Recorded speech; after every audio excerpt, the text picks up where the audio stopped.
Les choses qui retardent la grandeur. Alors, quand nous parlons de ces thèmes, nous avons deux choses. Des choses qui reviennent devant nous. La première des choses, on nous parle de choses. La deuxième des choses, la thématique, nous parle du retard.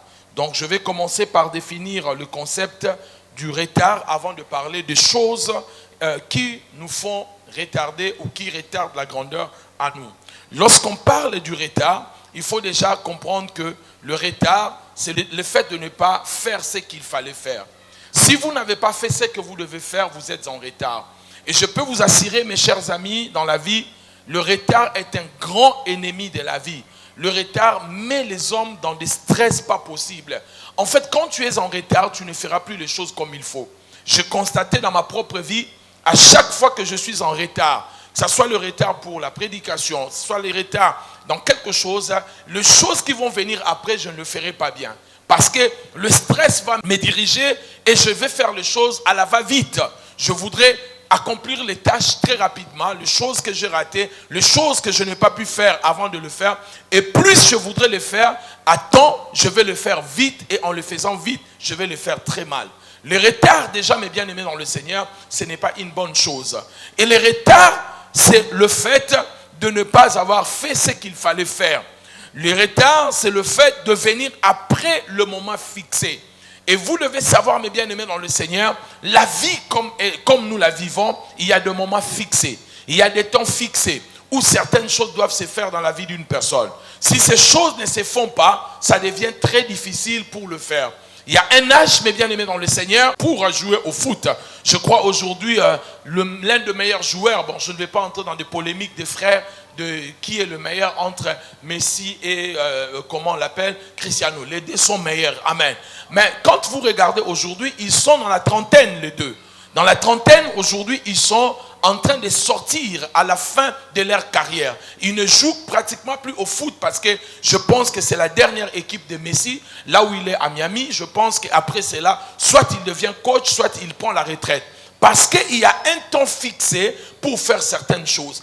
Peu importe ton savoir-faire, peu importe ta qualité, peu importe tes capacités, il y a certaines choses, dès que vous atteignez un certain âge, vous ne pouvez pas le faire. Vous ne pouvez pas, même les arbitres ne pourront plus accepter. Ça veut dire que j'ai 60 ans, je dis, je vais aller faire la boxe professionnelle. Même l'arbitre, même les promoteurs ne vont pas accepter. Ils vont dire, non, non, nous ne voulons pas avoir de problème parce que l'âge, le temps est passé. Parce que tu es venu en retard. Eh bien, dans la vie aussi, mes bien-aimés dans le Seigneur, il y a plusieurs personnes qui sont en retard. Il faut qu'on vous le dise. Parce que des fois, quand on saigne la foi et on dit que ce n'est pas trop tard, tu peux te battre, il faut. Des fois, c'est bien, ça fait renaître la foi. Mais il faut aussi dire aux gens, le temps est en train de passer, il faut que tu te réveilles. Il faut que tu saches que c'est maintenant qu'il faut faire les choses. Amen. Moi, je vous dis des choses vraies. Quand j'étais en Europe, j'étais jeune, je vivais avec ma mère. Ma mère me disait toujours la même chose. Papa, pourquoi tu ne veux pas étudier? Papa, pourquoi tu ne veux pas étudier? Paix à son âme, là où elle est. Elle était en train d'insister pour que j'étudie. Alors, si j'avais étudié en Europe, là où les études étaient gratuites, là où les études de foi, on te paye pour aller à l'université, donc à l'école ou à l'université, si j'avais fait cela, je pense que j'allais avoir beaucoup de diplômes et des diplômes de grandes universités. Mais je pensais que j'avais mon temps. J'avais mon temps. Et finalement, qu'est-ce que je vais faire? Quand je rentre au Congo par une prophétie, je vais reprendre les études. Et aujourd'hui, comme je vous l'ai dit encore, je suis encore à l'université. J'étais à l'université, je suis rentré chez moi. J'essaie de me reposer, je reviens ici. Or, si j'avais fait cela, il y a de cela 20 ans, parce qu'il y a de cela plus de 20 ans que j'avais déjà fini mes études, plus de 20, peut-être près de 30 ans maintenant. J'avais déjà fini mes études secondaires. Mais si je l'avais fait à cette époque-là, aujourd'hui, je n'allais pas me battre et aller étudier avec des enfants, les gens qui ont l'âge de mon fils. D'ailleurs, sont plus jeunes que mon fils. Voyez, le retard a fait de sorte que je cherche comment récupérer ce retard-là. Le retard, c'est quelque chose de très, très, très, très, très dangereux dans la vie. Et il faut éviter d'être en retard. Je ne vous parle pas de retard de venir à l'église. Je suis en train de vous parler de retard global de la destinée. Le retard de saisir, d'être là où Dieu veut que vous soyez. Amen. Et bien aimé dans le Seigneur, nous vivons sur la terre des hommes sur base des temps. Que personne ne vous trompe. Nous vivons sur la terre sur base des temps. Et si vous passez votre temps, vous êtes en train de perdre. Je vais le dire bien. Voyez mes bien-aimés dans le Seigneur, tels que nous sommes ici, nous tous, en commençant par moi, passé par les pasteurs Maman Yolande, Jérémie, et jusqu'à là-bas, tout au fond Papa Pati, nous tous, nous savons combien des années nous avons vécu sur la terre.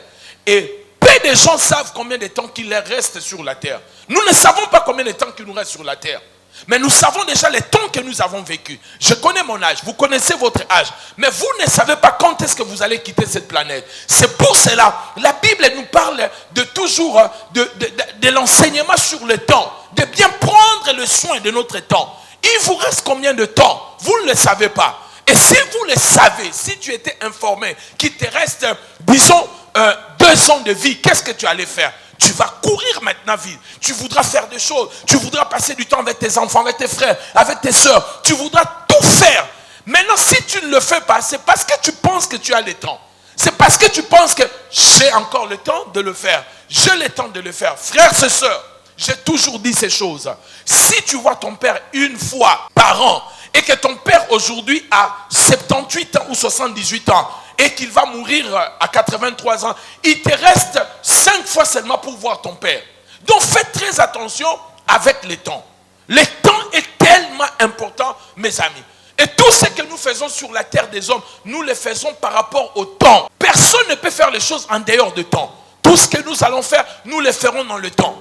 Donc ça veut dire qu'il n'y aura pas un autre temps ou hors de temps que tu vas accomplir ta destinée ou tu vas accomplir les choses. Tout ce que tu vas faire, tu vas accomplir. Les affaires, les études, le mariage, les enfants, toutes ces choses-là doivent se faire dans le temps. Ça ne sera pas en dehors du temps. C'est ainsi que Dieu a créé le temps pour nous de manifester la grandeur. Et Dieu a créé le temps pour que la grandeur se manifeste en nous. Et bien aimé dans le Seigneur, si tu rates la saison de ta grandeur, si tu rates la saison de ta grandeur, le minimum pour que la saison revienne à toi, c'est 3 ans. Faites très attention. Il y a des saisons qu'on ne rate pas dans la vie. Il y a des temps qu'on ne rate pas dans la vie. Si vous les ratez, vous allez attendre un cycle de minimum 3 ans. D'autres personnes n'ont plus jamais retrouvé le bus de la destinée depuis que ces personnes ont raté le bus de la destinée ou le train de la destinée. Ma prière est que tu ne rates pas, que tu ne passes pas à côté de temps de ta grandeur et de ta visitation. Si tu me crois,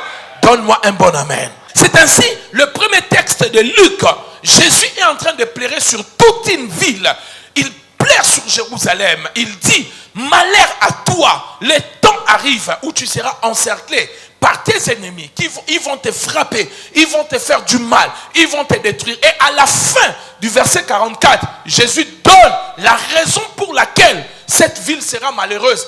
Il dit, parce que vous n'avez pas saisi votre temps de la visitation. Quand on rate le temps de la grandeur, le temps de la visitation, il nous reste la désolation, il nous reste la honte, il nous reste l'humiliation, il nous reste les larmes, il nous reste plus de bonnes choses quand nous passons à côté du moment de la visitation. Je sens que quelqu'un dans son esprit est en train de dire, mais pasteur, comment on peut comprendre le temps de la visitation? Ça se passe comment? Je vais arriver. Donne-moi un bon amen.